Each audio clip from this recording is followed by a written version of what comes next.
Welcome to the Independent Producers Organization program.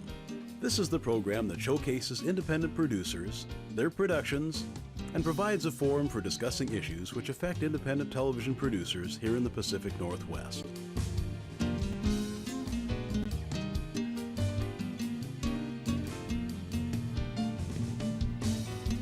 Greetings, everybody. Welcome to the Independent Producers Organization live showcase. I got that right.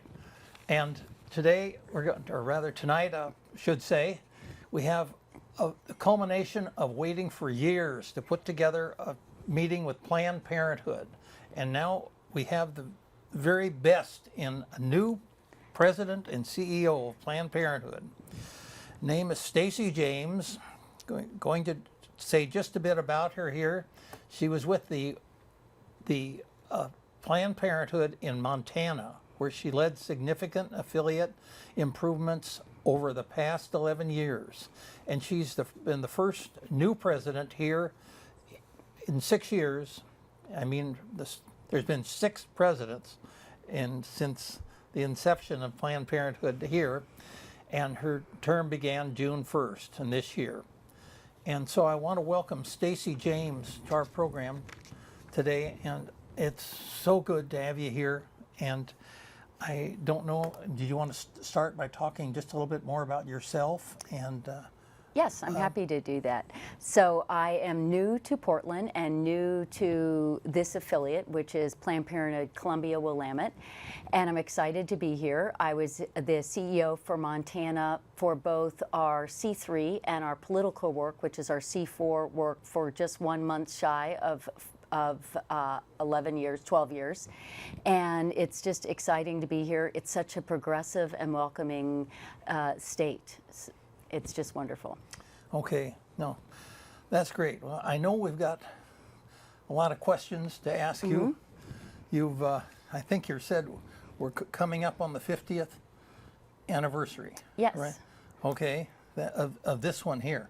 Yes. All right, I'm trying to remember some of their locations. I know they have one on 50th, and like I say, what we're trying to do is make people aware of what's available to them and what you do to make available to them for. I don't know. I'm almost not sure where to start, except I wanted to talk about that it's a presentation, half-hour presentation that I turn in regularly here. So it's called Motherhood by Choice, Not Chance. And it was done by Dorothy Fadiman, I believe was, her father was Clifton Fadiman, the well-known newscaster. So this show that she did was just great, and it showed how she tried to have, she was pregnant, she went to the hospital, and she ended up, she was trying to get an abortion.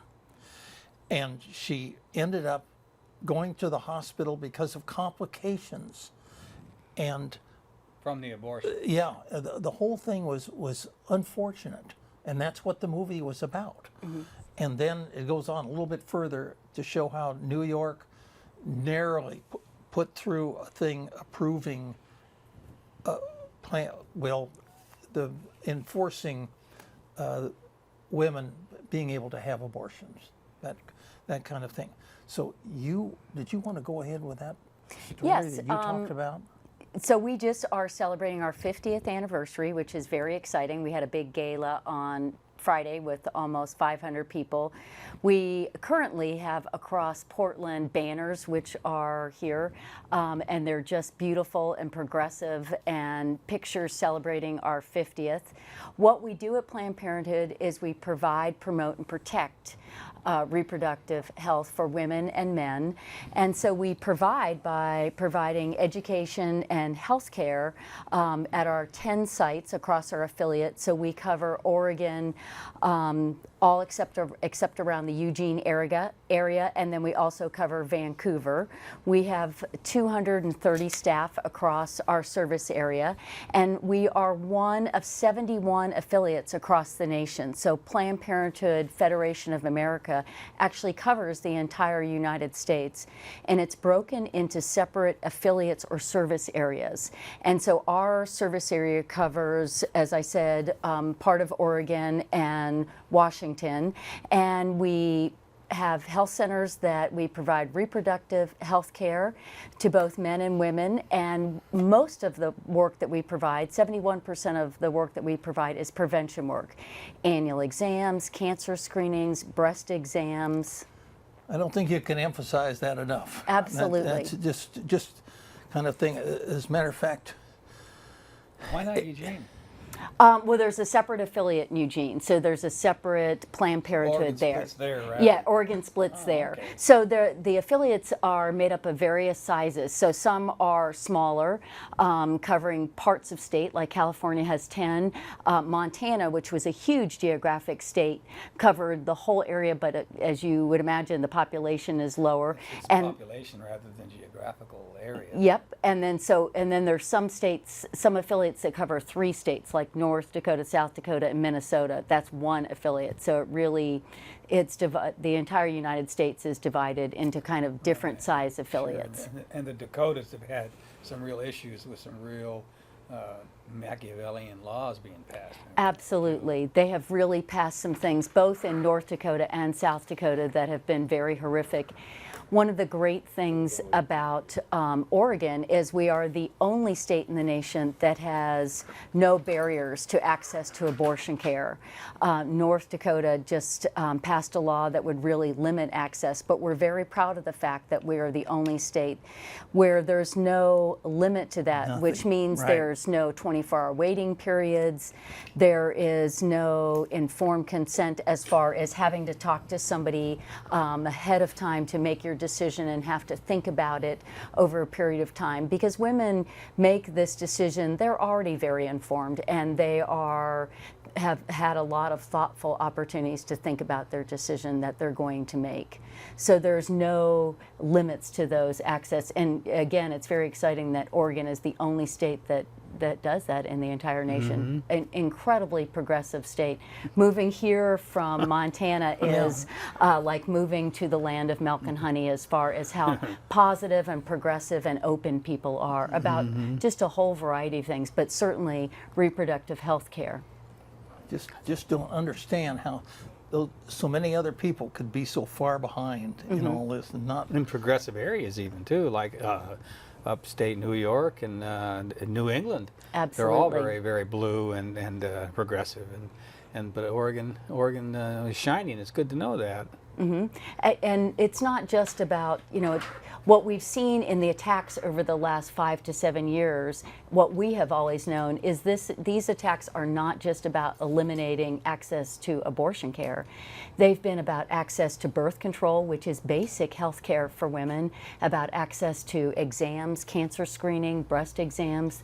This is health care that women need for many years of their life. It's basic health care, and what we're seeing is by eliminating this access, it really limits what women can do in their lives, in their future. What's great about working for Planned Parenthood is we have an opportunity every day to give hope for women and to impact their lives. One of the things that we were talking about earlier is why everyone is involved in Planned Parenthood. Why does somebody work for Planned Parenthood? Why does somebody volunteer for Planned Parenthood? Why does somebody donate to Planned Parenthood? And one of the reasons they do is they have a personal story or a personal connection to Planned Parenthood. And what my personal story is that both of my grandmothers died due to lack of access to birth control, which is really hard to imagine in the Incredible. last 100 years that this would happen. Was that because of having too many children, or? It was actually both. I never got to meet either of my grandmothers. My father's mother died in 1933, having received an illegal abortion, and she was married, she was young. It was during the Depression, and they just couldn't afford another child at that that time. And actually, what we were told my entire life is that my grandmother died from a ruptured appendix. And it just happened to be that my aunt, her sister, who actually did this illegal abortion on her, was in a nursing home and found out the type of work I did. And this would have gone with her, and we would have never known this story, except when she found out that I was working for Planned Parenthood. She said, wow, there's a purpose to this, because you're having an opportunity to carry on the work and to keep women safe, mothers, daughters, sisters, where this at one point was impossible. My mother's mother died at the age of 43, having delivered her 9th child, and she never came home from the hospital. So there were 9 children, and both of these really are because of lack of access to birth control, which fortunately young women now have easy access, affordable with the new Affordable Care Act, because there's birth control at no cost. And that just makes access easier, and that means women are going to use it more. And again, that decreases the number of unplanned pregnancy. Access, education, and information is key in order for that to be successful. Well, it would seem to me that back then, it wasn't just access, it was the freedom. Absolutely. You know, now that we have the freedom, you mentioned that you've been under attack for 5 to 7 years. Well, now they're going after that freedom. Absolutely. Even though the access is there and the ability to provide very inexpensive birth control, the cat's out of the bag. So now they got the people who do not want that are going after making it so. What was it? You have to.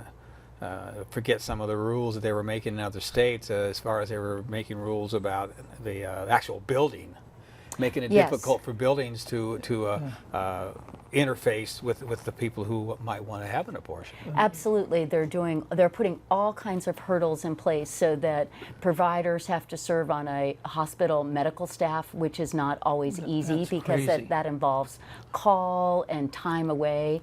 They're making requirements so that has to be huge investments in buildings, which eliminate, again, access for us to be able to provide that care in places like Texas, where they've been completely under siege as far as reproductive health care. Yeah. And so just, again, put more and more things. And this is about preventative care. This is about access to birth control, STI testing, again, basic women health care for women, but also for men. We do a variety of services for men, including vasectomies in our health centers across our service area. It would seem to me that the quickest and the best way to stop abortions would be to stop women getting pregnant that don't want to be pregnant.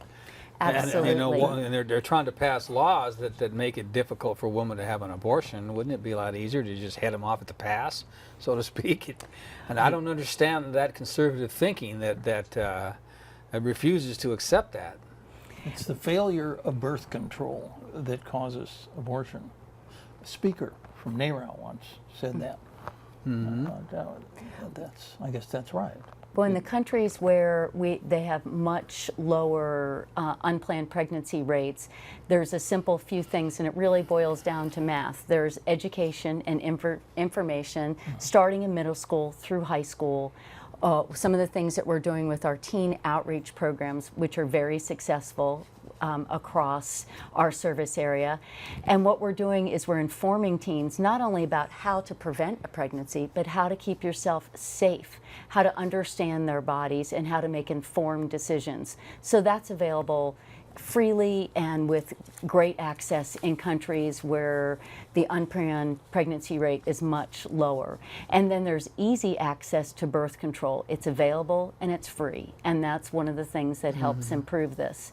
You take away information about comprehensive sex education, you take away access to birth control.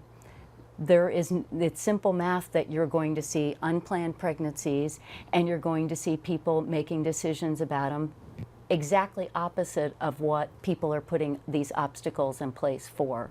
So what they're doing is creating, in Texas, we're going to see unplanned pregnancies skyrocket if they've taken all the family planning programs and resources away, and they are eliminating access to family planning care, they're eliminating access to comprehensive sex education, and then you eliminate access to birth control. That is not a good, that's not a good formula to have healthy sexuality and healthy choices available for women and families. This is not just about the women. This is about the future of a family moving forward, generation upon generation. Is there there's some new developments about sex education, isn't there? I thought I read somewhere. Is that? Well, there's more information here in Oregon. We're doing the teen outreach program, and Okay. there's been some people that were unhappy that we were in the schools, but the schools are not unhappy we are there.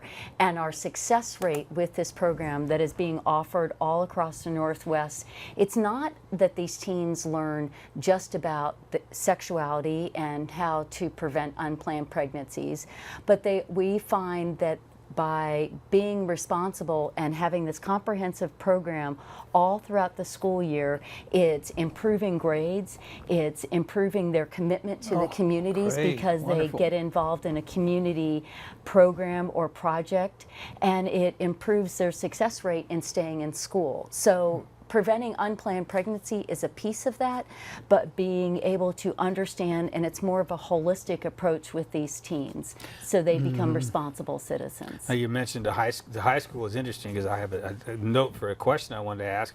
Well, take Texas maybe for example. I don't know, but are there statistics available that show the results of making abortions difficult? I mean, high school dropout rate would go up, a more chronic welfare, more people on food stamps. It would seem to Absolutely. me, is there any statistics that really can come out? You'd think that would happen, but is it?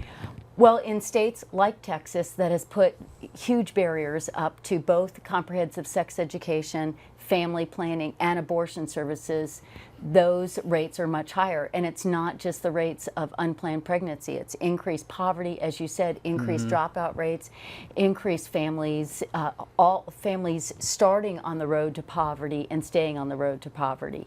If you have a pregnancy before you graduate high school, the chances of your family getting out of a cycle of poverty are greatly increased. There are wonderful success stories that we see every day, but education is hugely important, and having that first step as far as a high school education and having a successful future for your family is very important, as we all know. There wouldn't be I would imagine, since the divorce rate is like 5 out of 10 or something like that, that if you're getting married young, in high school, and you're getting married mainly because of a pregnancy, the husband's going to be gone. Or you could look at it that the woman's going to be gone, but she's usually going to have the kids with her. So, there's that traveling down that road. She's a single mother or even a single father. They're going to have a hard time raising a family on one person's income. It's almost impossible these days. Especially if it's a lower income. One of the things that we do at Planned Parenthood is want to promote the idea of women being empowered to make choices about their sexuality and their health care. And one of the things with the Affordable Care Act is it's moving forward, as we know that it's starting October 1st, for people being able to sign up for the exchanges, and then it's going to get implemented January 1st. And women are really the deciders for families about health care decisions. And what we're seeing is women are going to have, more people are going to have access to coverage across both Oregon and in Washington.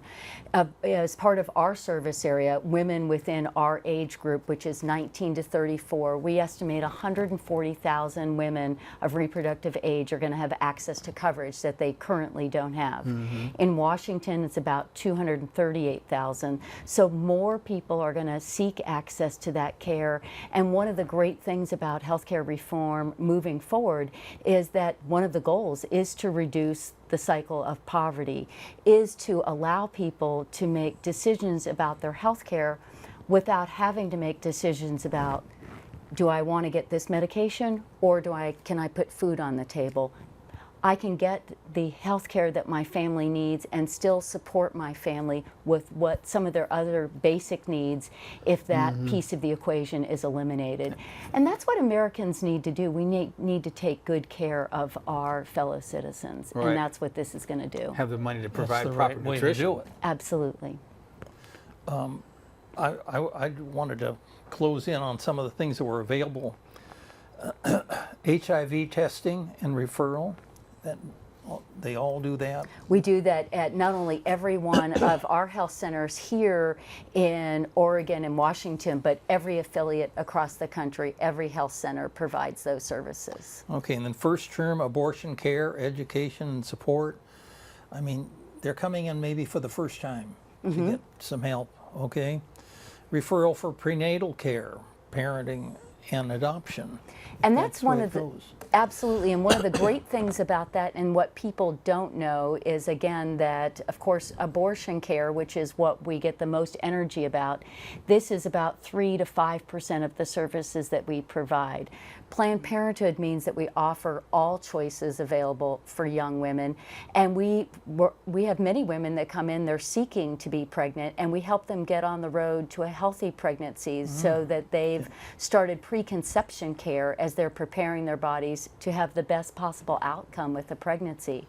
We also see young women that come in for their pregnancy test. They find out they're pregnant and they're making a choice to continue this pregnancy, and we get them started right at that appointment in how to prepare their bodies for the healthiest possible outcome with their pregnancy. We also do so much more as far as STI testing and Right. annual exams and cancer screenings. That's right. That was one of the next thing, testing and treatment of sexually transmitted infections for women and men.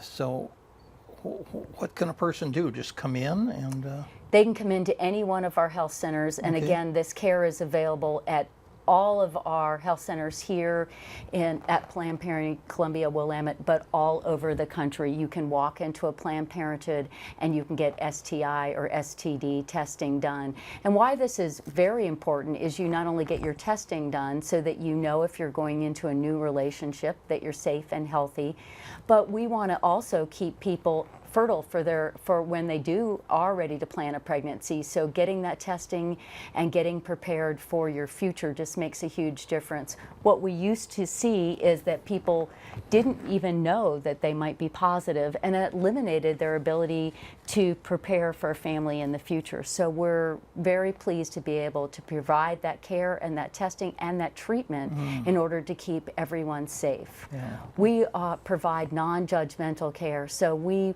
welcome anyone that comes in our clinics. We provide care for men and women and teens, regardless of your sexual orientation, regardless of your gender, and even regardless of your political persuasion. So that everyone is welcome.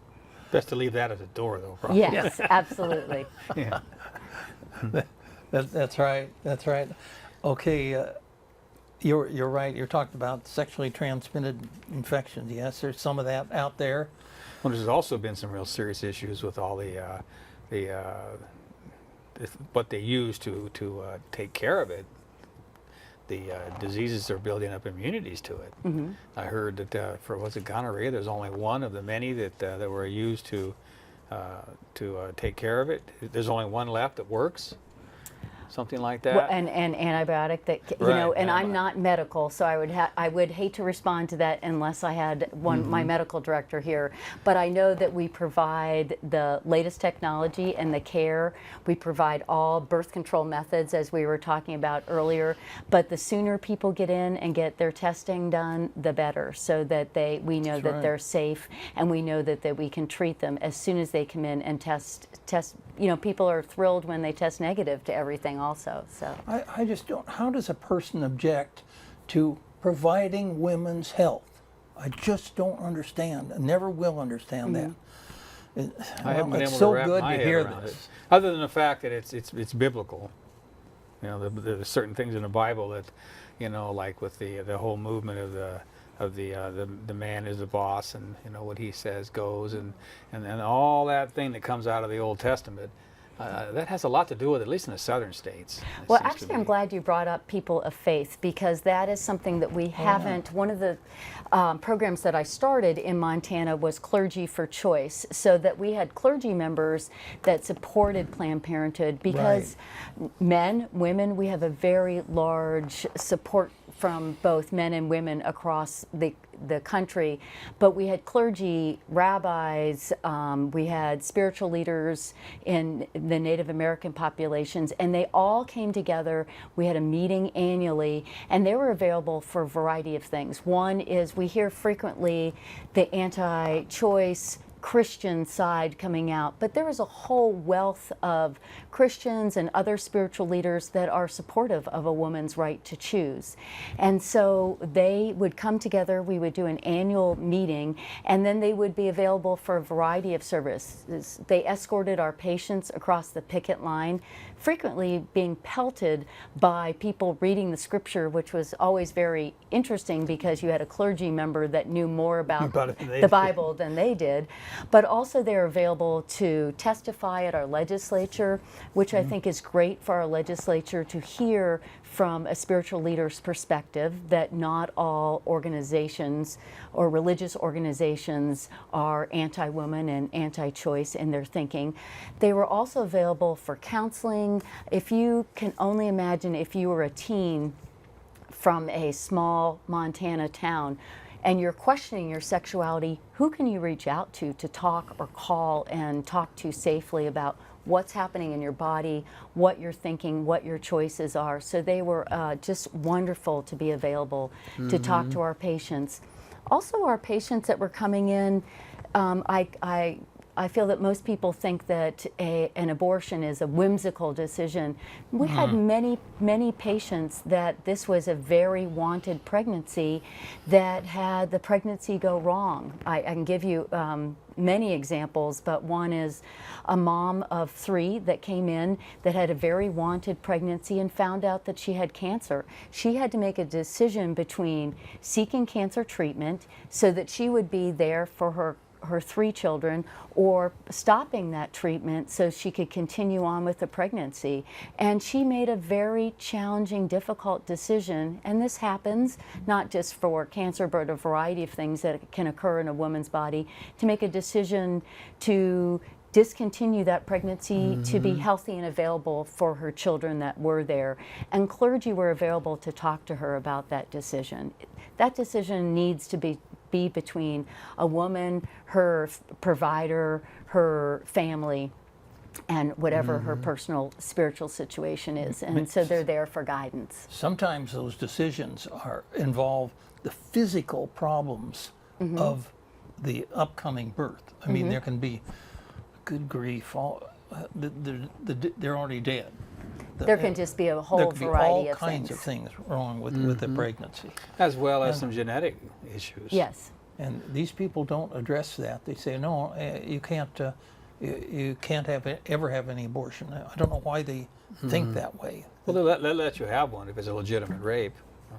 Well, I think what I don't know. people change their viewpoint when they realize, when it touches them personally, like the story I shared with my grandmothers. I think when it comes down to them being faced with that situation, if their daughter has a pregnancy and it goes very wrong, and there's a decision between keeping her alive or terminating that pregnancy, it all becomes different when it's your daughter, when it's your wife, when it's your own right. personal situation. There is so much gray in making that decision. But what's great about Planned Parenthood is that is one piece of what we do, but really prevention is the main focus of not only our educational services, but our healthcare services. That's our focus, is reproductive health care to keep women, men, teens safe and healthy, so that families have a variety of choices. Well, prevention is worth a pound of cure in many Yes. ways, and not just on the issues that we're talking about. Absolutely. So I'm glad that the situation with faith has been brought up, because for some reason you have the profile of, you want to call them progressive or leftist Christianity, but you got the profile of the right wing, and it's just way up here, and mainly because of the media. Yes. Because the First Unitarian Church is They're good. incredibly wide open to They're good. issues that the right wing churches are dead set against, and but you don't hear about that. You don't ever see a universal that particular denomination being interviewed on TV. I don't think. It's because the louder voice is what comes out, but there are Right. many mainstream churches that are very supportive of women having access to birth control, women having safe and access to both health care, cancer screenings, and abortion care if that's something that they need.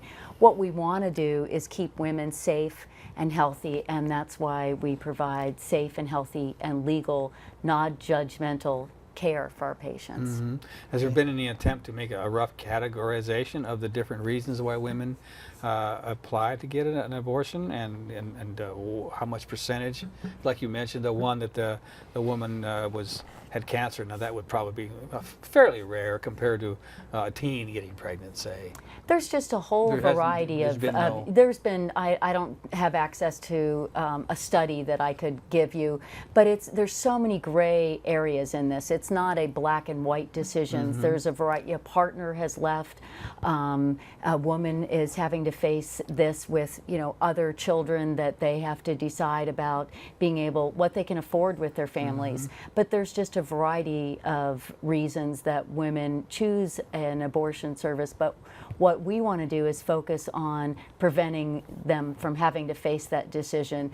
And we can provide, there's still failure to birth control. So no matter where yes. we get, we still want to make sure that there's safe and legal access to abortion, no matter what, because we know that there's still going to be a need for that. But our main goal is to prevent that and keep women safe and healthy, and make sure they have access to birth control, make sure that they understand their bodies and how to protect themselves and keep them safe, both men and women, because men are part of the formula here also. What's Assure Assure is a permanent sterilization for women? for women. And Okay. we don't currently offer that program, but we're actually looking at providing that service again. Our permanent sterilization right now that we offer is vasectomies for men. Oh, okay. Another service that we're looking at expanding that I provided our health centers provided in Montana is transgender care.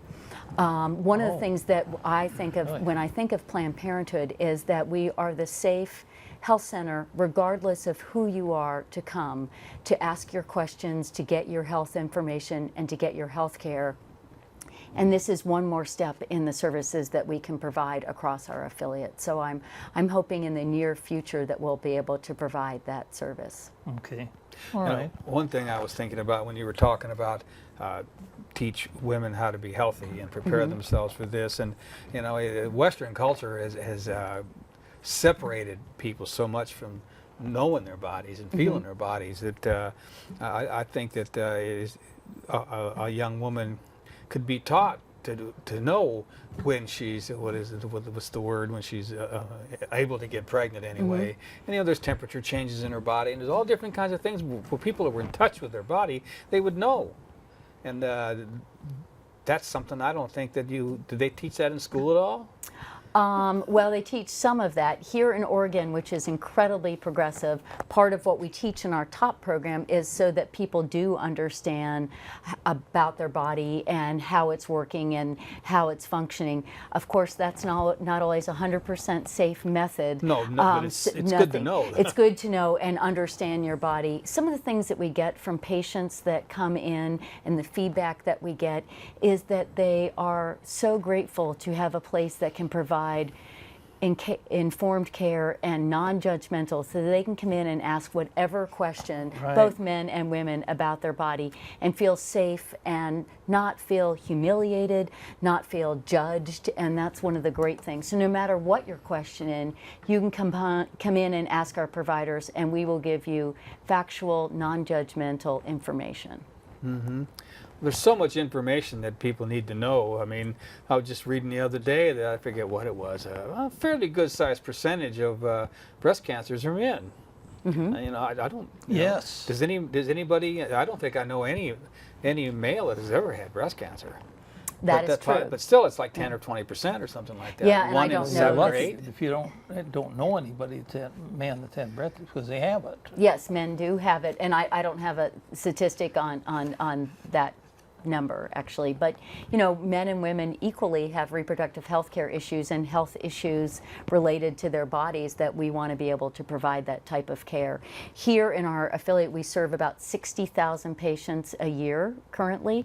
We see that that number will grow with the Affordable Care Act unfolding because more people are going to seek the care that they know that they can get at Planned Parenthood. We're a very trusted and provider of care. We see 1 in 5 women across America has been to a Planned Parenthood at any one time in their life. And we have about 200,000 calls into our call center right now for people not only seeking care, but just having basic questions. When you were talking about teens, you would think with the amount of access that's available on the internet that they would be so informed and they would have all the access to information.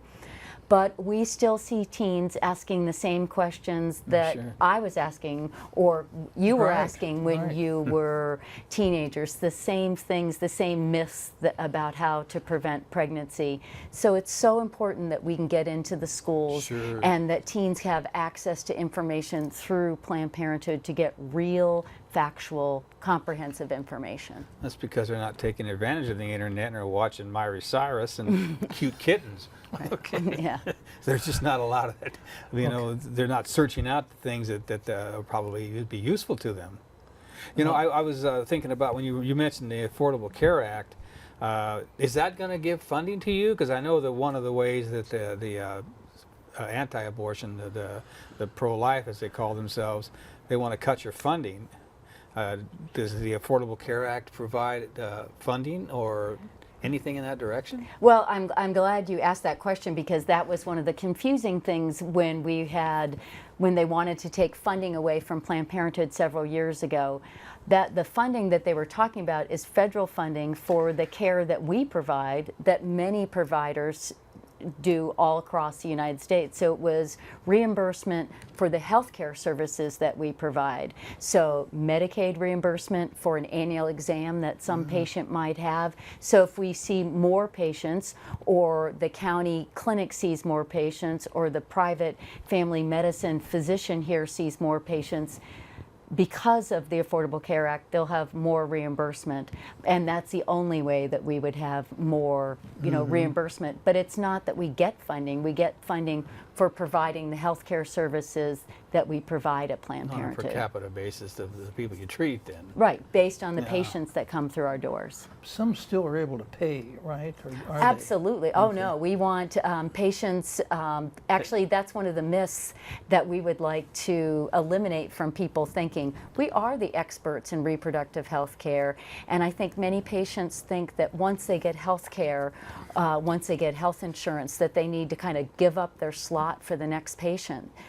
And that's not true. We're still the experts, and if we have people that come in with health insurance, with the ability to pay, that allows us to provide more care for the patients that we write off their care. So it's great. We want patients that can come in and have their care coverage so that the patient behind them that may not have those resources, that can help pay for their services also. Okay, so it'll get the job It'll done. get the job done, absolutely. Cervical cancer detection and treatment, colposcopy. Colposcopies. That's a new one for me. Yes, so let me tell you what that is. If a patient comes in and they have an annual exam with a Pap test and it shows that there might be some cells that our healthcare providers want to look at, this allows the next step to help us to see or determine if there is possibly cervical cancer. So if they're malignant. Yes, and then we have another test that's on there called LEAP, and that's another a further test to help our providers determine so that we can get patients in for treatment as soon as possible and we do not delay care. So all of these are steps to provide great reproductive health care and to keep our patients safe. Okay, that's quite an expression. Safe. I get it, it's true. Yeah. It's It's part of it. You know, we've talked a lot about abortion, and one thing you mentioned at the very beginning that you have a lot of energy putting into teaching and bringing folks up to speed about what's available. And you mentioned adoption. And I was so you provide information about alternatives to abortion as well. Absolutely. So when a patient comes in and they have a pregnancy test, we provide them all options. So we help them determine if they want to continue with the pregnancy, and maybe they don't have resources. We make sure they know where to go for their prenatal care and their delivery. If they want to adopt, to put their child up for adoption, we refer them to those services also. So what all options counseling means for us is it means that we provide all options and allow the patient to determine what those options are. We make sure they're aware of everything that's available and all the resources that are available, and make sure they can make an informed decisions about their body and their choice. And there must be some movement towards getting them some kind of counseling to realize some of the repercussions, because you know, having an abortion might you might not think it'll bother you, but you know, 3 months down the road you may have some serious issues with it, and you may keep the child and then not be prepared for it. So there must be some kind of psychological, not screening so much, but just information. We provide informed counseling so that they can look at all options, so that they are making the best decisions for their life at that moment, so that they make an informed decision, and we have counseling available. And most women feel very good about whatever decisions they made based on their life and what was happening at that time. Well, there's always regrets in life, and sometimes you're going to be a regret no matter what you do. Absolutely. So I can understand why you would need to not, the screening wasn't the right word, counseling is the right word. So that they can Yeah. make an informed decision. Sure. Yeah. Annual gynecology checkups, pap smears, breast exams, and pelvic exams. They have down here. They even referred to self-test on breast exams. Those are all like for cancers. Those are good. Cancers, and so that women know how to do a self-breast exam, so that they can again have as early detection as possible, so that they can have as best possible outcomes. If women do those exams and they detect a lump, then we know that we refer them to further testing and further workup from a healthcare provider. Yeah, we know about that in our family. So. There's quite a list there that you're reading from, the Yeah, right. services that you provide. Well, the only other is low-cost contraceptive services and supplies, and emergency contraceptive pills. Where do you think that the Plan B is left off now? Is it just available at the pharmacy? It is. It's available And at the that's- pharmacy, and you can access it all across the country, thankfully. Okay. Emergency contraception, or Plan B, or Ella is a new version of that, is just the most wonderful thing that's available. We feel, and our statistics show, that if people take that within 5 days of having unprotected Right. sexual intercourse, it will eliminate their chance of having an unplanned pregnancy. And what we want people to do is to back up their birth control. So we want everybody to go home with emergency contraception that's sexually active. You need to have it in your medicine cabinet so you have it available. Because even if you're on regular birth control, you can have a misstep and miss a pill, or be on antibiotics, or have a condom break. And so we want to make sure that you have access to Plan B if you're sexually active. And it's the increased access now that you can get it in the pharmacy, or you can go into any Planned Parenthood here in Oregon or in Washington or across the country and have low cost or free access to emergency contraception. Again, that's just decreases unplanned pregnancies. Okay. Well, as I recall, Wow. IUDs and the some of these other ones, they're not 100% anyway, even if you use them right. You know, there's only one thing that's 100%, and that's abstinence. And so that's why we need to. We at Planned Parenthood, we have all birth control options, all FDA birth control options that are FDA approved, available. I haven't heard about this Plan B. Is this something new? It is what used to be considered or called the morning after pill Oh, or okay, emergency okay. contraception. And so one of the things that we did in Montana, and we do all over at many affiliates, is that when you come in for an abortion, after your abortion, you also go home with birth control, you go home with Plan B, so that we can make sure that you're contracepting as effectively as possible. But you do have that backup of Plan B available. It seems to me that I've read that Plan B or the morning after pill is considered an abortion in some circles. Everybody has a Yeah. different interpretation of that. And what Plan B is it prevents implantation from occurring. So And- before it gets to it before. Yes. But the egg is fertilized. It just doesn't get a chance to get nestled That's right. into the. That's right. Yeah. So it hadn't really started. Well, I've even heard people say that even preventing pregnancies with IUDs or for whatever is a form of abortion. It An really- extreme right wing. Right. Extreme. That's Everybody exactly has right. their own interpretation of that, but most women in their lifetime and men are sexually active and they contracept, and so the more access to birth control that's available, the better. As far as I think that we're concerned, and that's one of our goals at Planned Parenthood is to increase access to birth control, increase access to prevention, increase access to information, so that people are informed about their bodies and the choices that they make. Okay. Is there a fairly high percentage of men that go in there to get the operation, which is a simple operation? Vasectomies. Vasectomy. I don't know what our percentage of men that come in, but I can tell you they're thrilled that the service is available, and they're thrilled that it is affordable for them. So we are And it's seeing not permanent either. Is a it? vasectomy. Yeah. Well, you can have a vasectomy reverse, but it's the only it's as permanent as method as you can get if you're a male to prevent pregnancy. But our numbers of males across the country are increasing.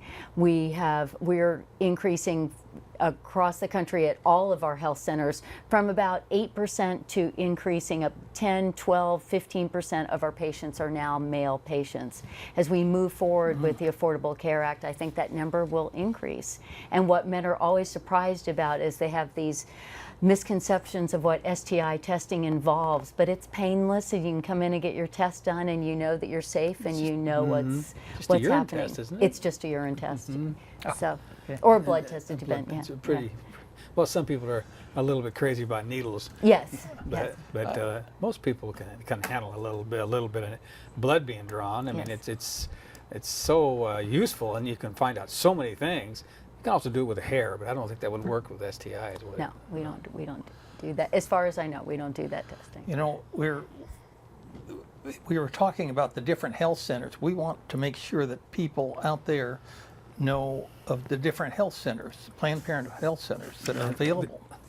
How many of them there are in town? here. That's right. Well, there's the Beaverton. I don't know that I should need to try to give address, because I think they can look it up in the phone book and the Well, it's online, too. internet. It's Yeah. online. They can go to our website and put their zip code in, and actually it can tell them the closest health center to where they are right now. I would imagine that each district, however many you said, I forget, there's 71 different What we call affiliates. Yeah. affiliates, 71 different affiliates across the country. Each one would have their own website. Obviously, this isn't going out to all over the country, but Actually, you can folks go have to- your own website. We have our own website, but you can just go put in Planned Parenthood. It will lead you to the Planned Parenthood website, and then it says how to find your health center. You put in your zip code, and it tells you anywhere you are in the country, and that will ultimately get you to our website. Sure. But we try to make it as simple as possible for all of our patients. I'll still go through it. Sure, Okay. let folks Because know where they That we would are. be still great. have people on We our still got 10 minutes left. Yeah. trying to. I know, and I don't want to waste them either. Beaverton, Central Oregon, that's in Bend. Gresham, Northeast Portland. I think the main one we should think in terms of Martin the one Luther on King. MLK. Yep, that's the Northeast. Salem, Salmon Creek Express, and Vancouver. I've been to the one in Vancouver, so I know about that. Speaking of this, we were talking about who started these Planned Parenthood places, and I was telling her that I read information I had with Prescott Bush started one of the ones in, I think, in Texas. Oh, really? Really? Now, you were saying that, what else were you saying? Actually, George and Barbara Bush were one of the founders of Planned Parenthood. Actually, it's in San Antonio, so they were one of the big starters to get a health center. Can you believe And that? then, of course, You wouldn't think so. they had, well, you know, I think the way politics have changed and become polarized, the Republican Party that my parents grew up with, that I grew up with, is a different party than it is today. Barry Goldwater, you know, the Bushes were much more progressive, but that has been taken over and changed, and Sure. sadly focused on so many issues that I care about and many people care about, issues of choice, the environment, education. So Sure. it's a mystery. Well, Nixon Yeah. and Reagan both could not be elected.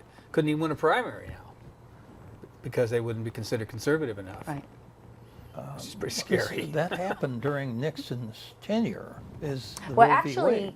actually, President Nixon and Johnson started, which was the Title X, which is the largest family planning program in the United States. It's federal dollars that help support family planning across America. So it is an incredible program that was actually started, getting back to your point, by a Republican president, because they understood the connection between women, low-income women having access to birth control and the economic impact that would have in cities and across the country. That if you have unplanned pregnancy and the cycle of poverty, that it helps, you know, continue. With the war on poverty starting up Right. under the Johnson administration. Absolutely. Yeah, sure.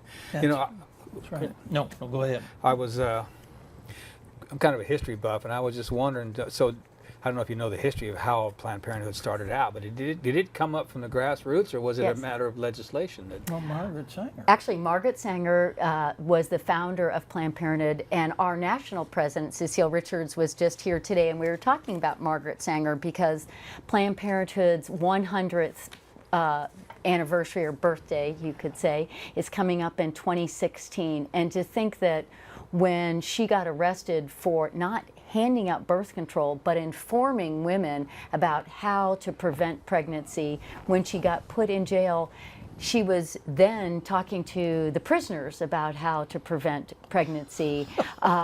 So it The did perfect place. the perfect place. So it did not silence her, and she was instrumental as a founder in helping push the birth control pill, which we've had just over 50 years. That access to that, which, you know, completely changed women's health care and women's access to, you know, different types of futures Sure. available. So One could argue it changed the society with the Absolutely. sexual revolution and all that. yes. That's right. Okay. We still got a peer, few more minutes here. peer education programs. You covered that. I know we covered faith, but there were just a couple more. Peer education programs, community education. Yes, and I would love to talk to you about our education programs. TOP, which is Teen Outreach Program, we have 30 programs across our high schools in our service area, and so we're seeing several thousands of teens with this program, which is a program that's been qualified and researched and been one of the top programs with great outcomes that have been tested to have great outcomes for teens. And we also have teen councils. We have one in Woodburn and we have one in Portland. And what the teen councils are is our teens 15 to 18 go through a very comprehensive education program to be able to become peer-to-peer educators, and they become the sexperts in their school. So they're not only informed, they've gone through a comprehensive program so that they know if they don't have access to that information, where to get it, and to have real information for these teens. So if they become the resource for teens to ask questions, which is fabulous, because the reality is teens would much rather ask their friend their other 16-year-old friend how to prevent pregnancy. And some of the myths that they still have out there, which is amazing, like are 2 condoms better than 1? No, there just creates the friction and increases the chances of a condom breaking. But now we have teens that have gone through these programs because we have a fantastic education program that has taught them how to be informed, what's right, what's wrong, and what's the information, and how they can access it. So they become the experts in their schools to keep teens informed. So is this like this newsletter? Is this available online then? It is available online. It's Oh, a great program. We do outreach, and as I said, it's just been a program that is research-based and has been very successful across the country. And we're very proud that Planned Parenthood Columbia-Willamette offers this program. And that's where to go, the teens. Absolutely. Where all the And with these 71 different affiliates across the nation, you find out what works here, and it may not work here because of the different subcultures, but you're able to draw on all those different experiences. It seems like it really is a good deal. Well, we're the leading provider across the country of comprehensive sex education. That's one of the main things that Planned Parenthood does, not only here, but across the United States. And my background is I have a bachelor's degree in health education, and then I have an MBA. And so when I finished my MBA, as I had just had my 5th child, I've worked in hospitals and healthcare and medical schools. The reason I was drawn to Planned Parenthood is I really wanted to do something with my education that would have a positive impact on women's lives. And I have a strong commitment to education. So our education program in Montana, when I started, had 1 educator. When I left, we had 11. We have a very comprehensive and robust education program here in Portland and across our affiliate, because education is knowledge and knowledge is power. And it's incredibly important that not only do we provide healthcare services, we promote by letting people be informed, and then we protect with our advocacy work across our Is that translated into reducing unwanted pregnancies statistically? Absolutely. There's no doubt about it. That if teens are informed, if they're educated, Yeah. and they have access to, birth control in a safe and that is safe and affordable, it is going to decrease unplanned pregnancy rates. Sure would think so. Just not even talking about the abortion angle of it, just reducing the unwanted pregnancies takes care of that. Right. Is there anything else that you wanted to talk about, community, or anything else that you might have forgotten during any of We've this? covered an awful lot here. We did cover We most covered everything. a lot. Okay. I guess if I would leave with one message, Yes. it would be that people understand the comprehensive programs that we provide at Planned Parenthood.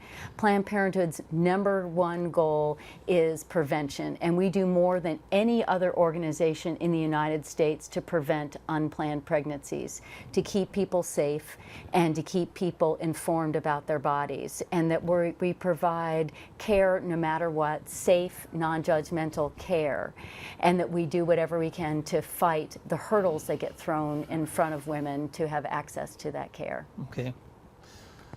Thank you for having me All here right. tonight. No. Thank you. Thank you. You're a wealth of information. Thank Yeah, you. that's right. And I'm glad that I was able to get you on, because it's been a dearth of not having enough information from this. And we want to, maybe we can, this would be good to try to figure out how to get down in Eugene, and it's That would be great.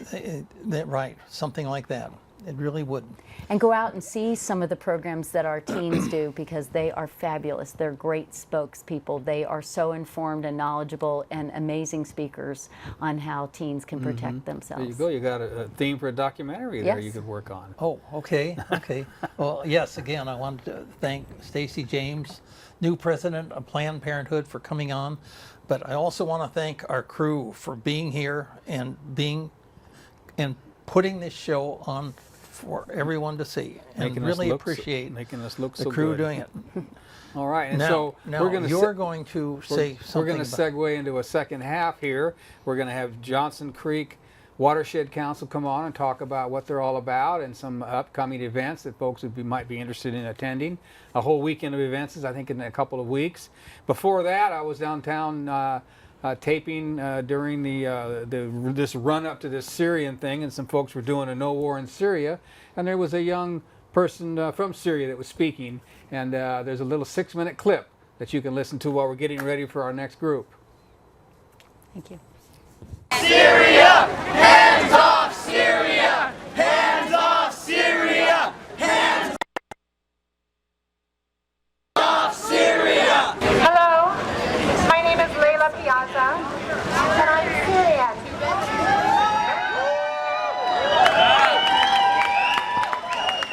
And I am American.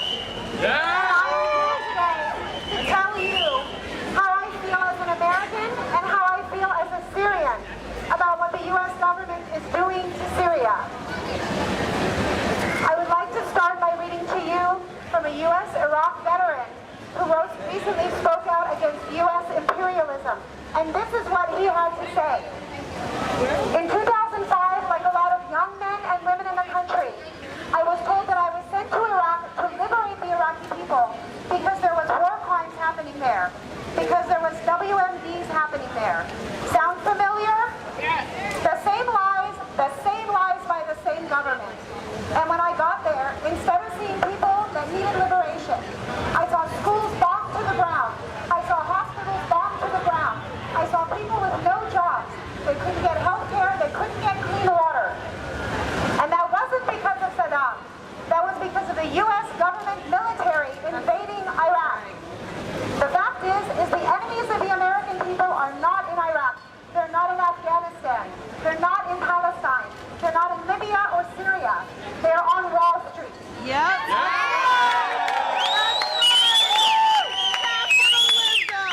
They're not in the poorest countries of the world or in the richest countries of the world. Our problem isn't the people of Syria. It's not the people of Palestine. It's the Wall Street bankers that lay us off our jobs. And the oil tycoons that send us halfway around the world to hurt people that have nothing to do with the American dream and nothing to do with American freedom. That's right! It's all about oil. This man, Ryan Endicott, finished by saying, not one more dollar, not one more bomb, not one more bullet. Stop American imperialism. Yeah! That's what we want, peace! We want peace! But the U.S. government will tell you this is not about regime change.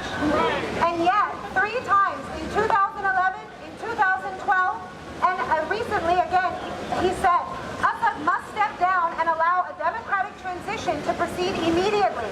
For the sake of the Syrian people, the time has come for President Assad to step down. And now the White House spokesman says, we're going to bomb Syria, but that's right. the options we are considering are not about regime change. Yeah. We bombed Iraq, we bombed Afghanistan, and we bombed Libya. And we made regime change. And what do those countries have now? Lawlessness, death, destruction, rape, murder, and pillage. They have nothing. That's And now right. they want to do it to Syria. So the question is, has the government of Syria used chemical weapons against its own people? No. There is absolutely not one shred of evidence that they have. Nothing. The only evidence ever presented about chemical weapons indicated that the opposition used chemical weapons in Syria in Khan al-Assad in March of 2013. Carla Del Ponte from the UN Chemical Weapons Inspection Team stated there were strong, concrete suspicions, but not yet incontrovertible proof that the rebels used nerve gas sarin. There was never any evidence that the Syrian government did it. Meanwhile, in the U.S., the government's response is the Syrian government used chemical weapons. We are going to start arming the opposition. And now that the Syrian government used chemical weapons in Ghouta, but we can't tell you what it is, and we can't tell you who told us. It's classified. Meanwhile, the UN has collected testimony and samples, but the U.S. won't wait for conclusions before bombing Syria. And in Syria, people believe that the women and children of Latakia, kidnapped by the rebel forces August 12th, were killed and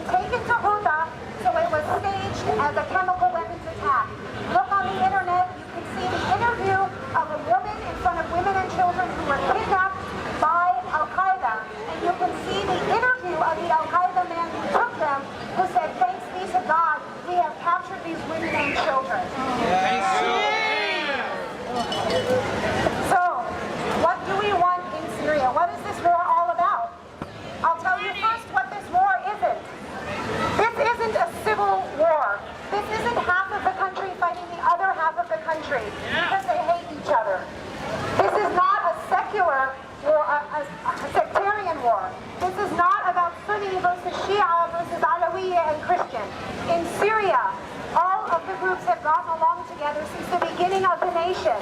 Sunni, Shia, Christian, and Alawite get along, all of them together. We don't even say, I am Sunni, I am Shia. We say, Ana Suri, I am Syrian. We say, Nahna Suria, we are Syria.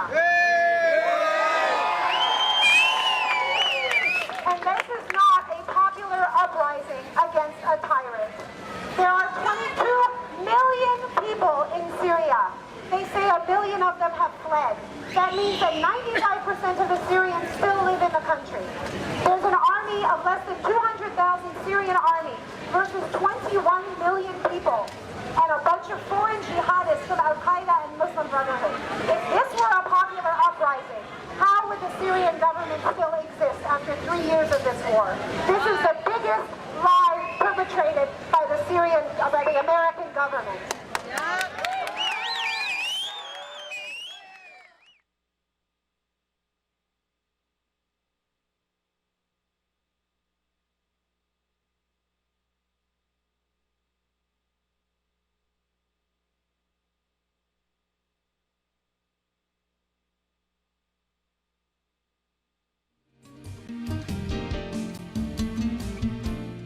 You are watching the Independent Producers Organization program.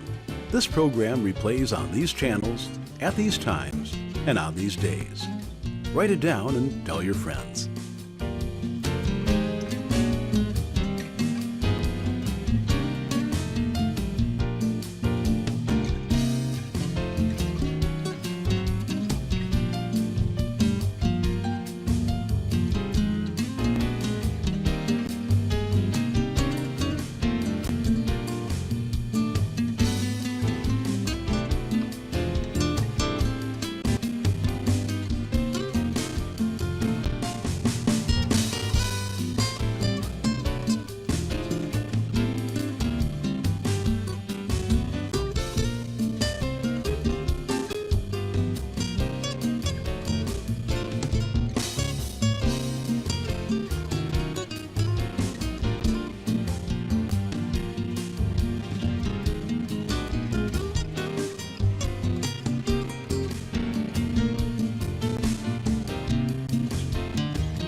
All right, we're live.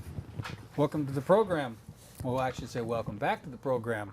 We're here with Matthew Clark, who's the Executive Director of the Johnson Creek Watershed Council, and the Volunteer and Outreach Coordinator, Amy Lutholz. Amy was on the program a year or two ago, and so was Matt. They were on different programs talking about the Johnson Creek Watershed Council, what the wonderful things that they're doing, and some of the events that they're going to be putting on. Guess we should just start a little bit about what Johnson Creek Watershed Council is. It's kind of obvious what you're doing. You're working with Johnson Creek and as a watershed, not just as a creek, but just a little bit of what you folks are all about. Well, Either one of you, right? we can take turns. So, the Johnson Creek Watershed Council is a local nonprofit. It's in the east side of the Portland metro region.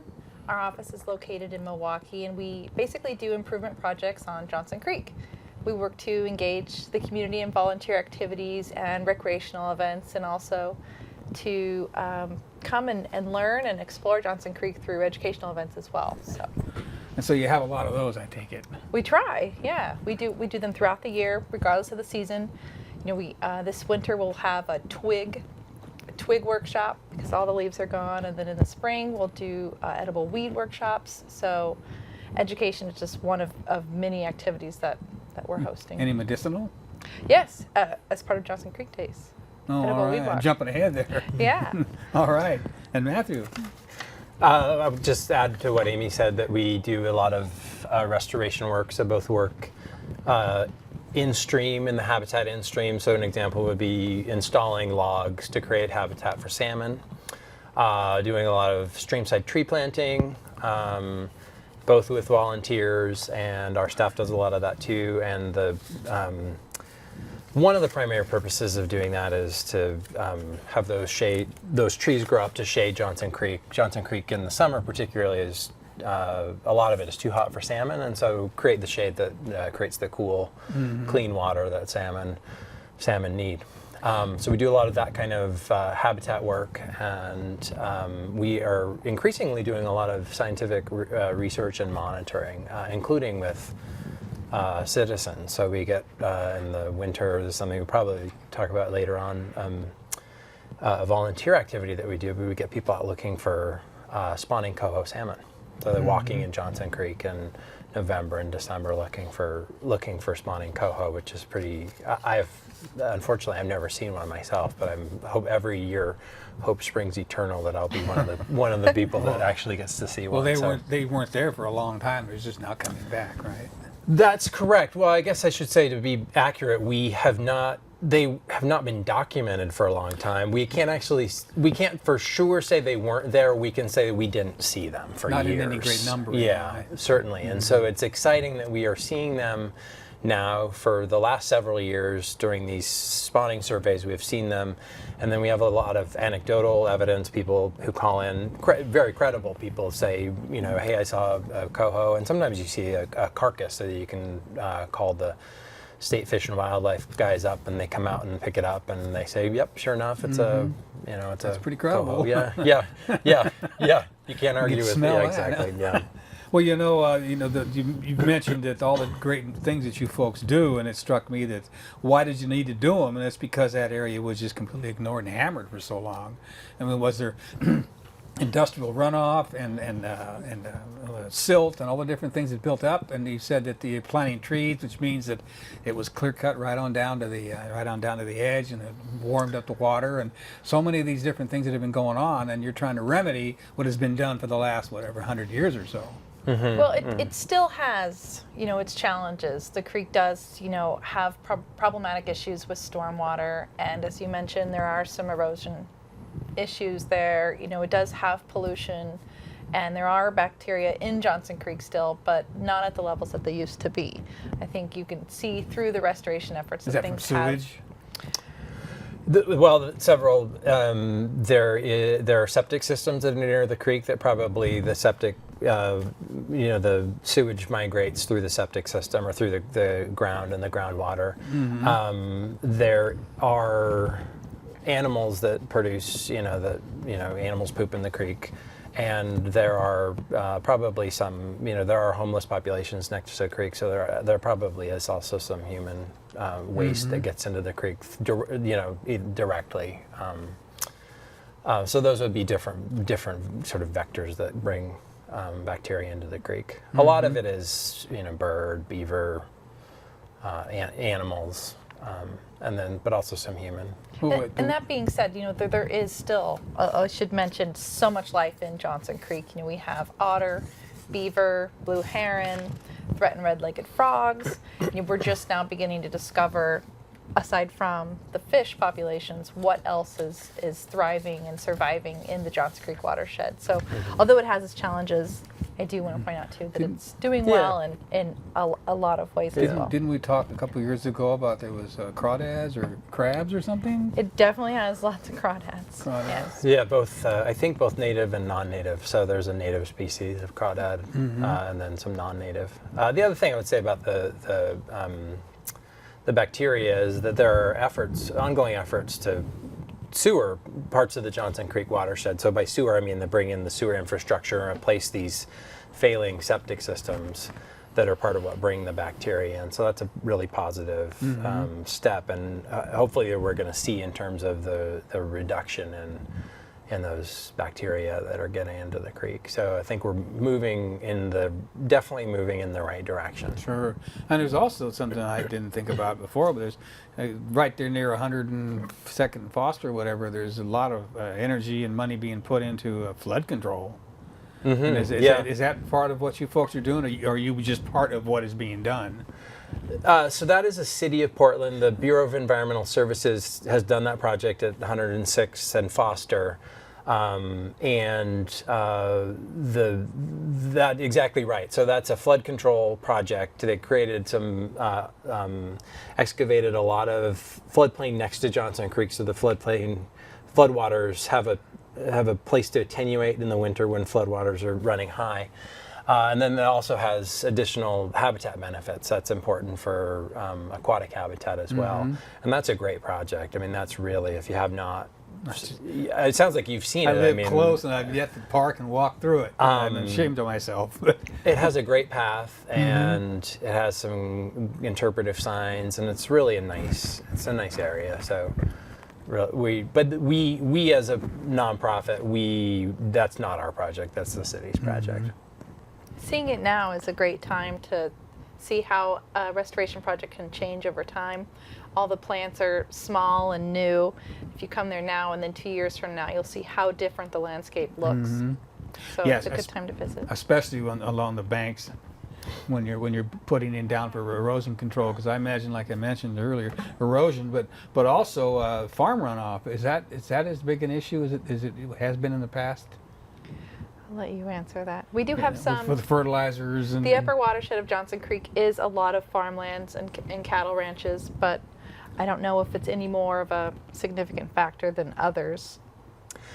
The agricultural runoff is an issue in Johnson Creek. The upper watershed, like Amy said, is agricultural tree nurseries. So the streamside tree planting is going to help address that.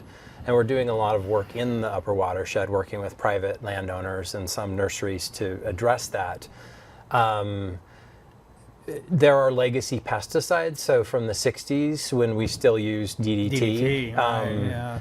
Those are still bound to the soil particles, particularly in the upper watershed, and so that still comes into Johnson Creek through erosion, soil erosion. So the way to address that is to address soil erosion and other sort of what would be called emerging contaminants, things that we are still sort of scientifically trying to get a handle on in terms of we just don't do the type of monitoring to know if they're present in our environment. Presumably they are, and we know that some, PAHs, which I don't have any idea what that stands for, like the actual chemical name but would be an example. And then, there are contaminants that come in from the urban parts of the watershed too. I mean, an example would be, they've done studies I don't think in Oregon, but certainly in the Seattle area, showing that copper dust from brake pads of cars is getting into their salmon streams, and that is affecting the migrating behavior of salmon. So, the message that we get across is that everyone, rural or urban, everyone does have impacts on the watershed, and that we all, we're all modern humans, and we have cars and houses and lawns, and those all in their own way impact, the watershed. So in a positive way of thinking of that is that we all have things that we can do to improve it. While we're mentioning the upper watershed, if the control room can put up the map, let the folks at home see exactly where we're talking about. Sure. There we go. Boy, look at that. Great. So Johnson Creek starts in farmlands in Boring, Oregon. It's 26 miles long. It flows through Boring, Gresham, and southeast Portland, and finally empties into the Willamette River in Milwaukee. So it's a 54 square mile watershed with many amenities and recreational opportunities there. But just so you guys have a visual of what part of Portland we're talking about. Yeah, because I took off talking like everybody knows about it. Well, they may not, just because I happen to live nearby. So, but where does it empty into the Willamette? There's a park called Milwaukee Riverfront Park that's just along McLaughlin Boulevard. So is that near the sewage plant there? It's just north of the sewage plant. Good. So well, that means it's downriver then. So it's not downriver on the Willamette. Yeah. So it's for orientation. It's another point of close by is the Selwood Bridge, which would be downstream about quarter to a half mile. So it's in between the sewage plant and the Selwood Bridge. And the Selwood Bridge, yeah. Right, so it's right where it's near Elk Rock Island is another point. It's downstream of Elk Rock Island, and then right where the Willamette actually curves, right before the Selwood Bridge. All right. There's They put the map up behind us there. Wow, that's pretty fancy. Yeah, I like that. Brightens things up too. There's a viewpoint at Milwaukee Riverfront Park that's just been built if you'd like to see the mouth of the creek opening into the Willamette. And we've had a large-scale in-stream habitat construction project there at that site as well. So there's plenty to see if people want to drive down to that spot. I was going to ask about that because it seemed to me that 2 years ago one of your events was at the mouth of the river. Right, There. we're still working there. We've had volunteer projects there, planting trees and continuing to build the canopy in the area. The log jams seem to be holding well. Is Collecting. that a purposely built log jam? Right. Intact, meant to stay there, collect other woody debris, create pools and habitat for salmon. Well, it seems like with a tremendous, since it's not dammed anywhere, you get tremendous floods, and anybody that lives in southeast Portland knows about that. And you put a log dam in the mouth of that, doesn't that kind of pile up a lot of debris over time? So far, it seems to be working as it should. We haven't had major problems with backing up the water in any ways. It's awfully, things are flushing out as they should, although it's collecting. When you design these projects to install logs, you don't do it in a densely populated where there are houses very close by. You need to be thoughtful and do it in a place where, because you can create local backup of water. You're not going to back water up with a single log. It's not going to back up water for a quarter mile or half mile.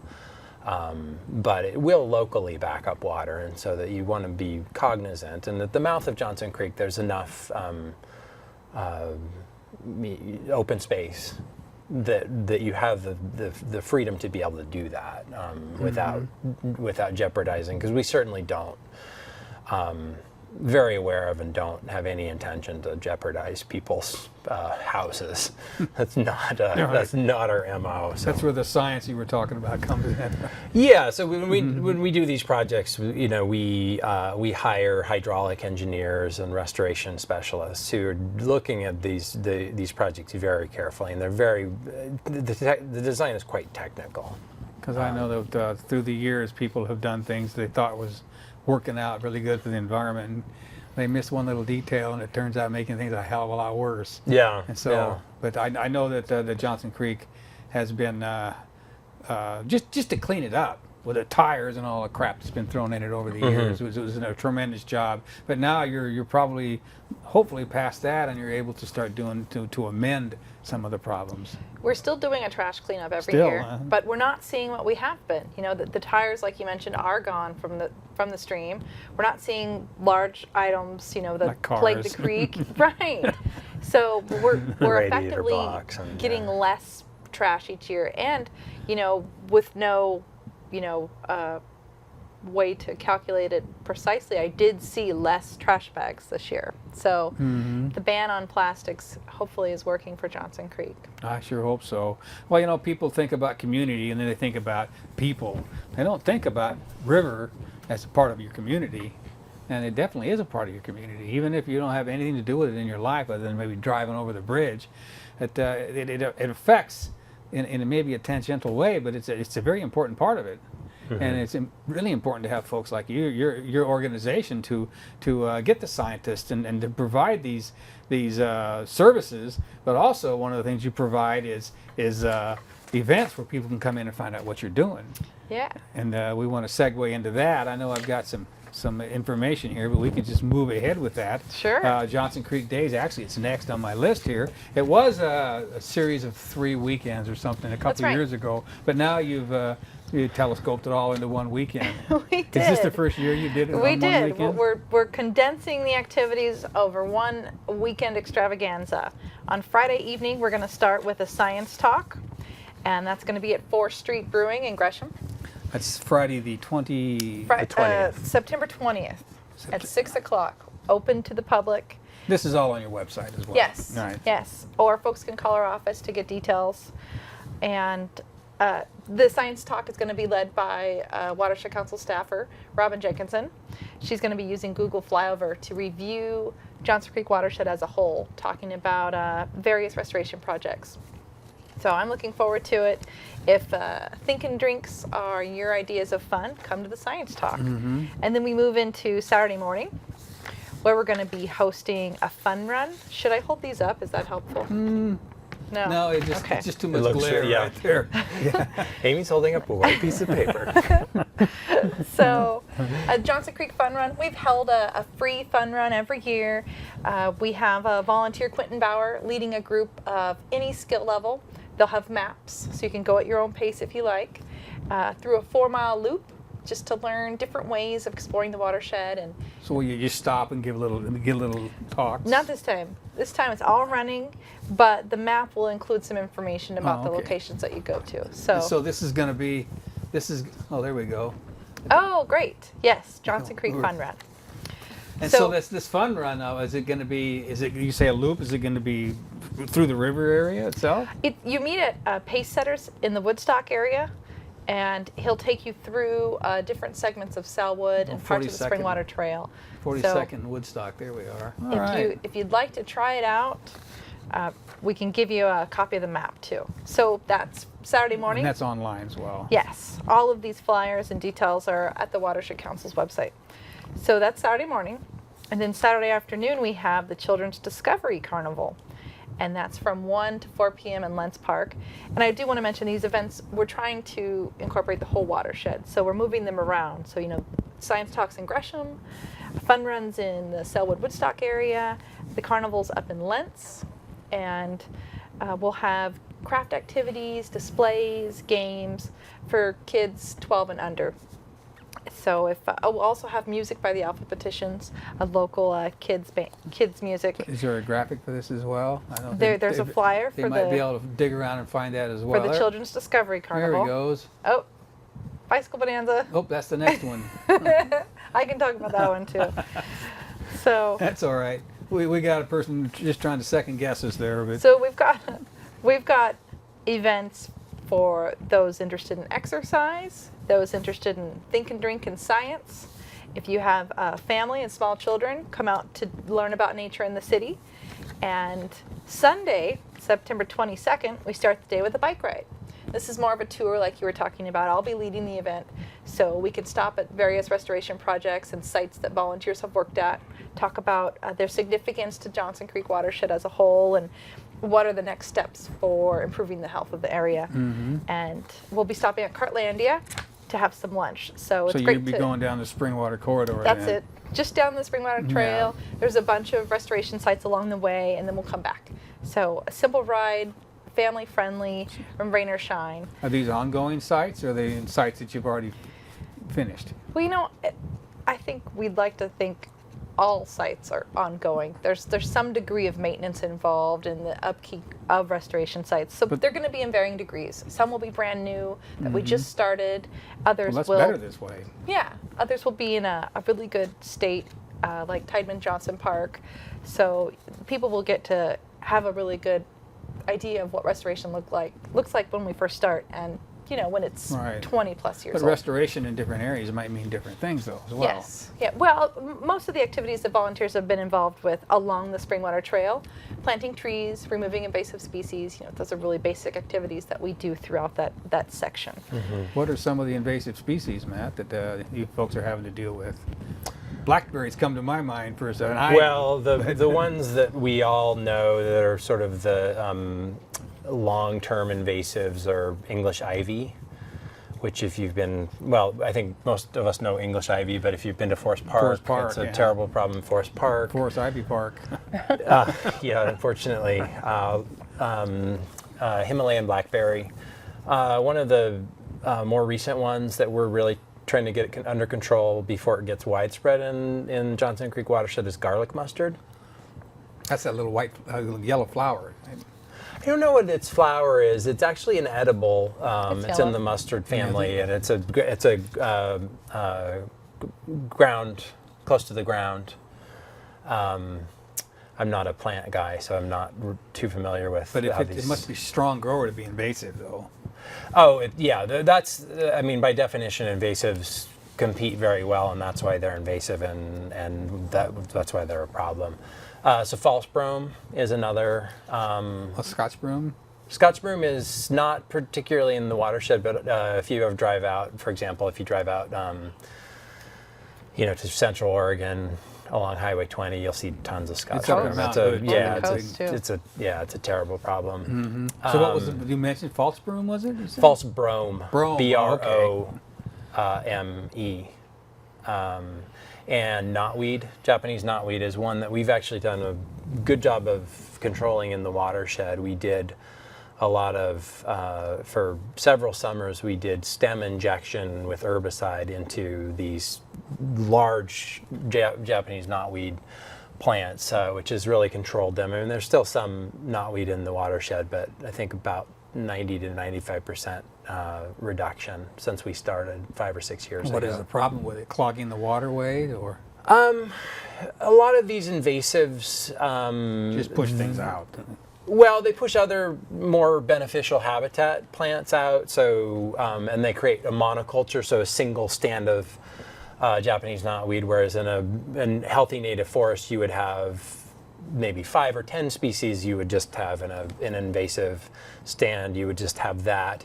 With knotweed particularly, it doesn't have a very developed root structure, and so it actually contributes to soil erosion because it doesn't have the roots that are holding soil together. Sure. So that's a problem specifically with knotweed. So the water quality implications of that.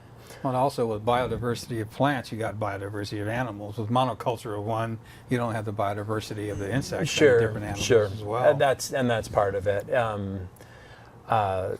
So that it had both habitat and water quality concerns with that, with invasives. Sure. So we kind of went off on a tangent, but I thought that viewers might, I try to take into consideration. I try to consider, I should say, that they may not know what we're talking about. If they're in the city most of the time, they don't know what invasive means.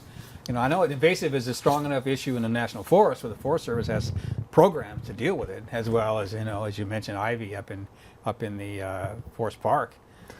yeah, so invasive. I mean, it's often coupled with the term non-native, and non-native would mean that before Europeans arrived in the New World, you wouldn't have found this species. Right. So it was brought in from some other, or I guess you could have a non-native from a different part of the country, but it's in a new environment that it historically wasn't present in. And then invasive, meaning that it is aggressive, it grows well, it outcompetes other plants, and so that it really is invading and sort of encroaching into other plant space. Doesn't have natural predators. Yeah, and necessarily. outcompetes them, so that you end up losing the beneficial native plants that you want, and you're gaining these non-native aggressive plant species. One just has to compare Himalayan blackberry to our trailing Oregon blackberry trails along the Yes, ground. you Got can- the yeah. sweetest little berry on it, but it gets buried with other things. Yeah.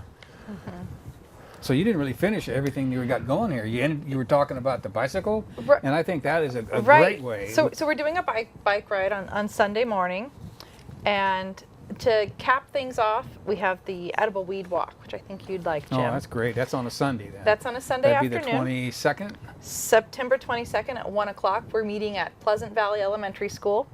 A good friend of mine, an herbalist named Randy Embry, will be guiding that talk. She could know everything there is to know about the history, medicinal properties, the herbal remedies of all of the weeds that we have here in Oregon. So send her out into a field and she'll have endless amounts She'll of have a information. salad. Huh? Yes, that too. So Made of garlic mustard.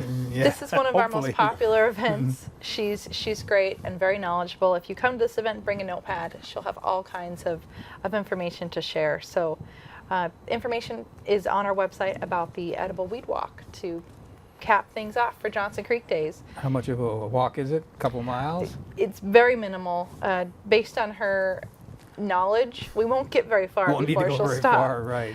We'll just come out into the field, out in the schoolyard there, and she'll talk about what we find. Mm-hmm. So I encourage folks to attend who might not have full mobility. There's wheelchair access here, even in the grass. So you're welcome to come out. Hopefully, it Rain won't or be- shine. Hopefully, it won't be soaking wet. And, you know. I hope not. I hope So not. you've been pretty lucky so far, I think. And these are great events, and it's 4 or 5 different ways of viewing what is going on in the watershed and how you can interface with it. It seems a Exactly. really exciting way to do things. Said it nicely, Jim. You guys want to hire me? Yeah. What's really exciting is the children. Has that been well attended? Yeah, we had about 150 kids last year. Oh, that's a lot. Yeah, so there were all kinds of activities and different ways for them to interact and explore Johnson Creek. We had bugs, and They love bugs.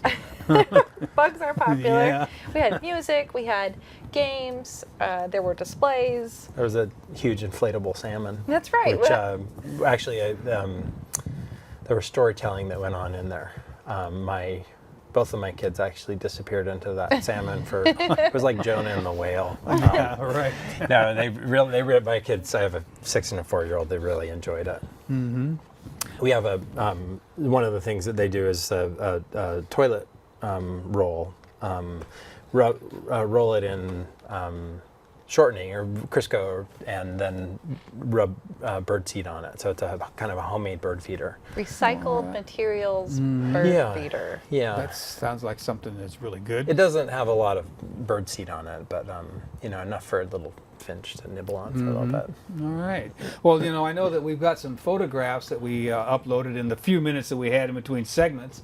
So if they want to put some of those up, might cycle through some of them and you can discuss them a little bit. Might put them in front of us if they can, but if not, they'll put them behind us. Well, I like that. I like that. So we're segueing into a project that we actually just constructed.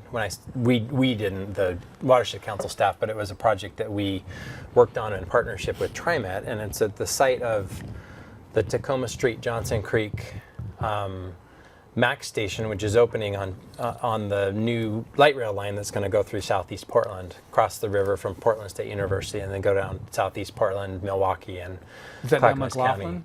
Down McLaughlin, exactly. Right. It's the, so that's what this is right here then. Yeah. So the station that I'm talking about actually is just south of Johnson Creek, and so we have used it as an opportunity to work with TriMet to do some habitat improvements in the creek. What we're looking at here is actually one of the elements of this was that we had excavated a side channel,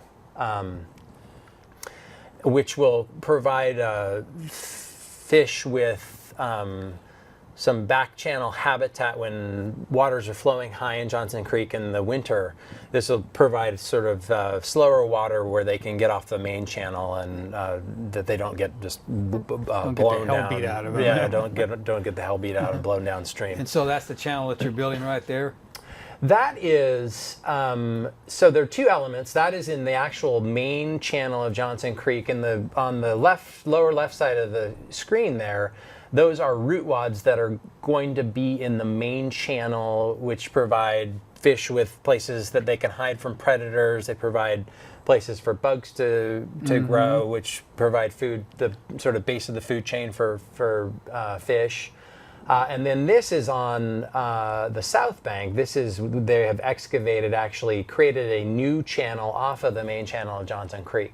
And that log is a log that's being staged, waiting to be actually keyed into the stream bank. So that's a hole that's been dug, and a log will be inserted there and then covered in so that log stays stable and doesn't wash away. That provides the end of the log, the root wad with all the roots on the end, is in the creek channel itself, Sure. and that's what provides the habitat. And so when it comes time, they'll just blow a dam or whatever, and then let the water come through. Then, Say that again. so the situation is that the water's not running through there now. So Well, it's just low. It's just low right now. So you got to get it done before the rains bring it up. Then, Right. I see. Yeah, and they actually did divert some of the water and partially diverted the water in a portion of the channel to do the work. But it's also right now, it doesn't look like there's. I mean, this is the lowest time of year of water. This time of year, the lowest water in Johnson Creek. So these projects also provide jobs for people then too as well. Absolutely, the restoration jobs. I mean, the restoration work that we do certainly is a boost to the economy. Provide, you can see their heavy equipment out there, so you need folks who know how to operate heavy equipment, and some of those, they actually did a lot of the installation of these logs in the channel without taking. That would be a good example. So that I sort of view this as threading the needle. There are these existing native alder trees on each side, and so getting the equipment in and installing the habitat without impacting the existing trees. Really impressive, the skill of these guys driving or operating the heavy equipment, and nice that they can do it in a way that you're not robbing Peter to pay Paul. You're not putting in habitat, but also you're hitting all these trees and knocking them out. So yeah, exactly. Yeah. So it's really nice. There's a great. So that's in what in the winter would be in underwater. That's in the middle of Johnson Creek's stream channel, and that's just east of McLaughlin, south of Tacoma Street. So Tacoma goes over, if you head west, it goes over Selwood Bridge. That's kind of for orientation. Just photos of the construction work going on there. This is a project we've been working on for several years in terms of getting the money raised for it, getting the permitting done.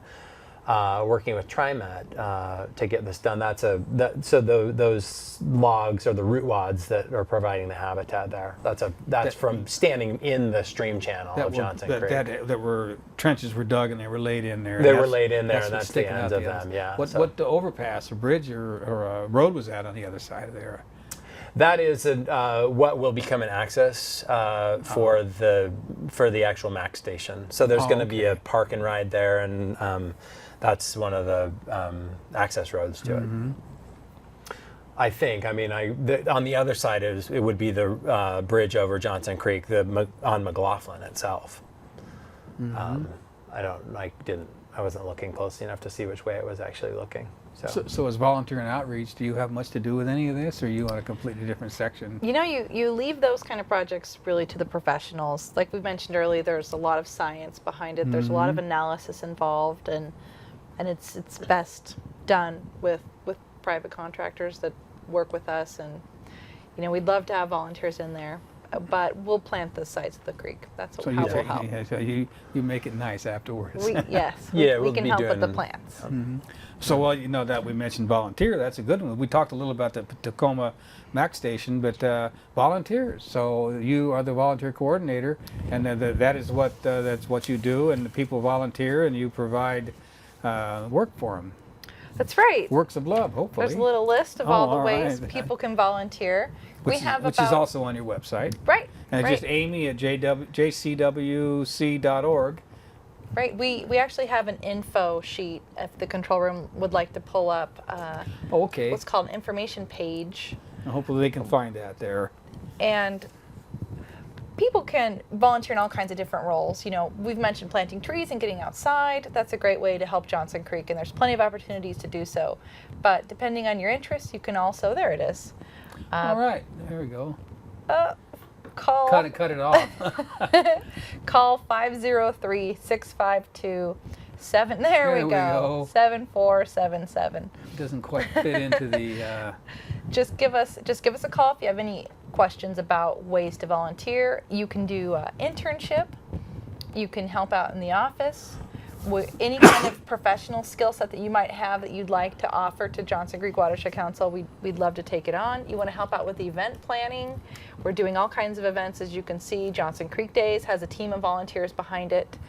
We are doing coho surveys, so if you're interested in science and citizen monitoring projects, there's opportunities there. Salmon monitoring or surveyor. Yeah, and we have a board of directors, so if you're interested in leadership opportunities, those are available to you, and also independent projects. We've had people who are interested in various things like soil sampling and doing a native garden, these kind of projects.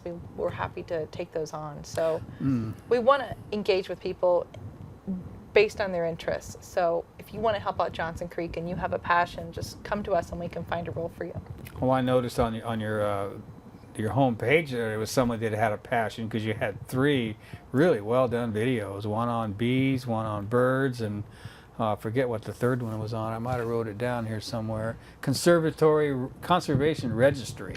Is that something you can talk about? Or is that something we already covered under a different name? The Conservation Registry is a place that we've kept records of all of our projects. Our restoration coordinators led the project of researching past restoration projects, and they're all documented there in the Conservation Registry.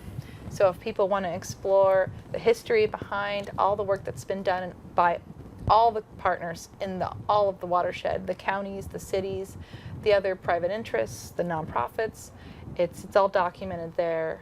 So In the registry itself, and the video just talks a talks little bit about what that. the Conservation Registry is. Did you want to add anything to that? I think that captures it well. It's a web-based tool that, like Amy says, it maps the different projects, and then if you click on the site, it will populate provide you with a narrative of what has been done, and important in terms of tracking. I mean, with so many different entities doing good work in the watershed, just a way to track what has been done. With a view toward us planning the remaining work, important work, planning and prioritizing remaining work to be done in terms of restoring the watershed. You mentioned the other videos. Those are actually done by a landowner right on Johnson Creek. His name's John Hamill, and he's one of many eyes on the creek that we have, sharing photographs and news reports of coho salmon that come upstream, and so we share those resources on our website too. Mm-hmm. Yeah, the one on bees and then the one on the birds was, we're down to about 10 minutes, so probably shouldn't go into one of those videos, but they are on the website if folks want to do that. The bees was just a bunch of beautiful video of bees with different kinds, I guess. I had no idea there was that many different kinds around here. And they were taken in one yard, in one 1 acre yard. He's seen over 50 species of birds, how many different bees. It's full of wildlife there. Mm-hmm. And that's what biodiversity is all about. And if things like that river, are destroyed or at least seriously injured, one of the first things that happens is the diversity goes away. Mm-hmm. And working to bring that back in is obviously, it's been 2 years, and some of these projects are still going on. It's not something that's ever going to end, right? I mean, like you were saying a little while ago, that some of these projects are just starting, some are ongoing, and there's always maintenance. Well, we'll be done in about 5 years, and we'll retire. Our work will be done. No, it will be. And the river it will will. flow Yeah, down. yes. It will be a work in progress. That's why you need the volunteers. Yeah, Yeah. absolutely. So how many volunteers do you have at the moment? Well, we see about 1,200 people on a yearly basis. So we have a lot of people who come more than once, and then we have people who, just come for that one volunteer event with their family, and we might see them again next year. So we have a good loyal base of repeat customers and also people who come out for their very first time. So Sure. our volunteer program is doing well. People do care for Johnson Creek and have shown that through their acts of service. And I imagine sometimes they'll bring the whole family. Yeah. Oh, sure. A lot of the restoration events are family friendly, so you can bring small kids and teenagers there if you can get them there. Yeah. If you can get them away from their Game Boy or whatever the things are. Yeah, because some of these, they got restoration volunteer internship, Johnson Creek Park Steward. What is that? The Johnson Creek Steward program is in partnership with Portland Parks and Rec. It's a way for us to engage volunteers on a one-on-one basis. They can go out into the wilderness and work independently. Wilderness. Portland Park properties throughout Johnson Creek watershed, natural areas that aren't necessarily places to go have a picnic, but they're public lands meant prioritizing wildlife habitat.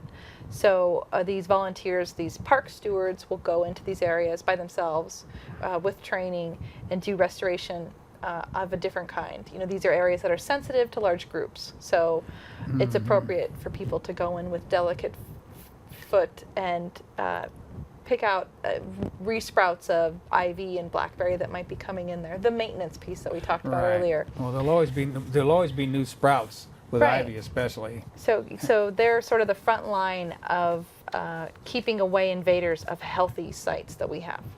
Well, if you catch them when they're just like a sprig, of ivy or a briar, which they're always going to be popping up. Anything from a seed or a nut are always going to be spread around by birds, even when you Right. dig them up. So that type of surveillance is, I would think, very important to keep it from getting, far down the road. Oh yeah, In absolutely. this major effort. It's a big priority for Portland Parks is maintaining the healthy sites that they have and keeping the invasives out.